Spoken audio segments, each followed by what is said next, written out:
प्रिय विद्यार्थियों, जैसा कि हमने पिछले वीडियो के अंतर्गत समानार्थक शब्दों का अध्ययन किया था। समानार्थक शब्द उन्हें कहते हैं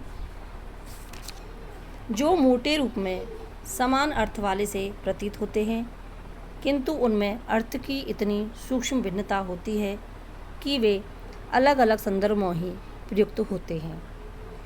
ऐसे शब्दों को अपूर्ण पर्याय भी कहते हैं।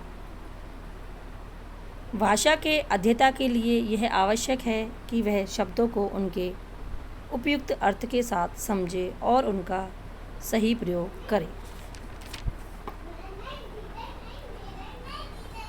समानार्थक शब्द विषय बीए प्रथम वर्ष सामान्य हिंदी के विद्यार्थियों के लिए तथा सभी तरह की प्रतियोगी परीक्षाओं की तैयारी कर रहे विद्यार्थियों के लिए अत्यंत उपयोगी है।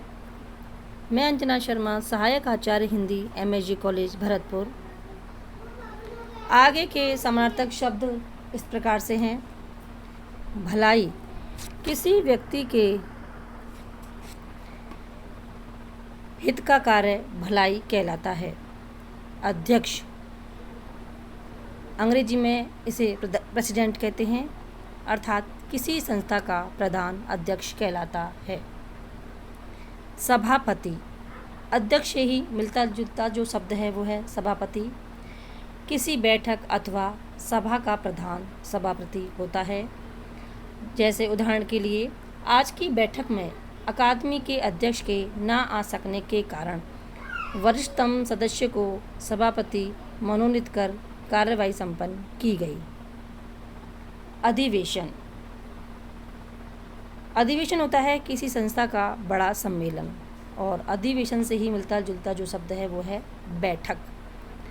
बैठक किसी संस्था की किसी समिति की थोड़े समय के लिए सभा बैठक कहलाती है। उदाहरण के लिए, आर्य समाज के चल रहे वार्षिक अधिवेशन की आज दूसरी बैठक बड़ी महत्वपूर्ण रही। दो शब्द आते हैं आपत्ति और विपत्ति। देखने में एक जैसे लगते हैं लेकिन उनमें अंतर है।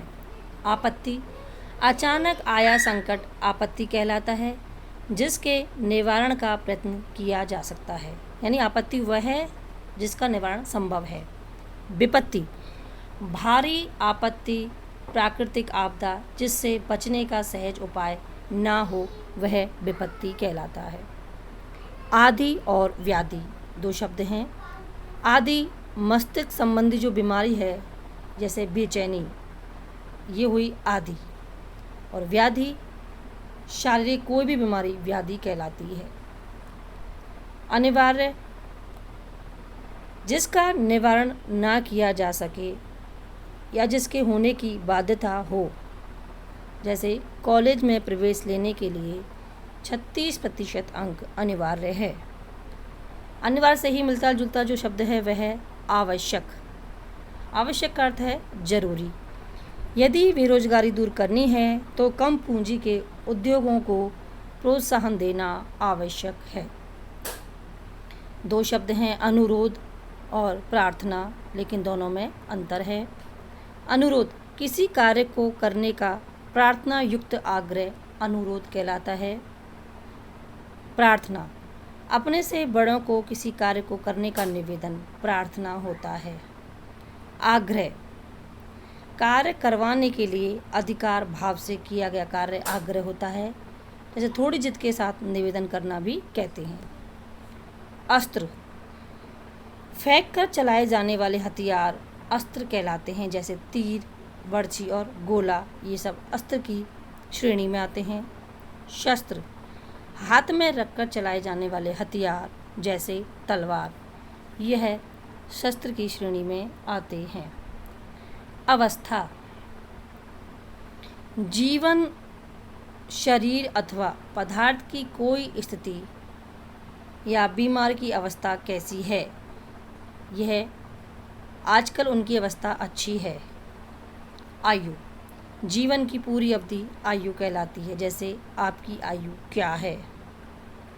अनुराग और स्नेह, मिलते जुलते शब्द हैं, लेकिन दोनों में अंतर है।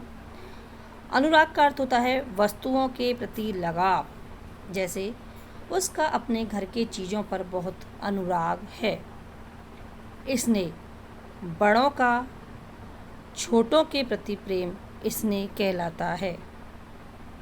आसक्ति, प्रणय और प्रेम, लेकिन तीनों में ही अंतर है।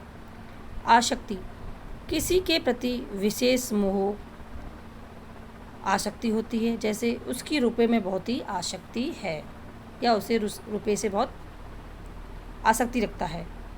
प्रणय, स्त्री और पुरुष के बीच का प्रेम प्रणय कहलाता है। प्रेम, छोटे बड़े सबके प्रति लगाव प्रेम कहलाता है। तो प्रिय विद्यार्थियों, आज की वीडियो के अंतर्गत हम इन्हीं समानार्थक शब्दों का अध्ययन करेंगे। आगे की विषय वस्तु लेकर हम अगली वीडियो के अंतर्गत हाजिर होंगे। धन्यवाद।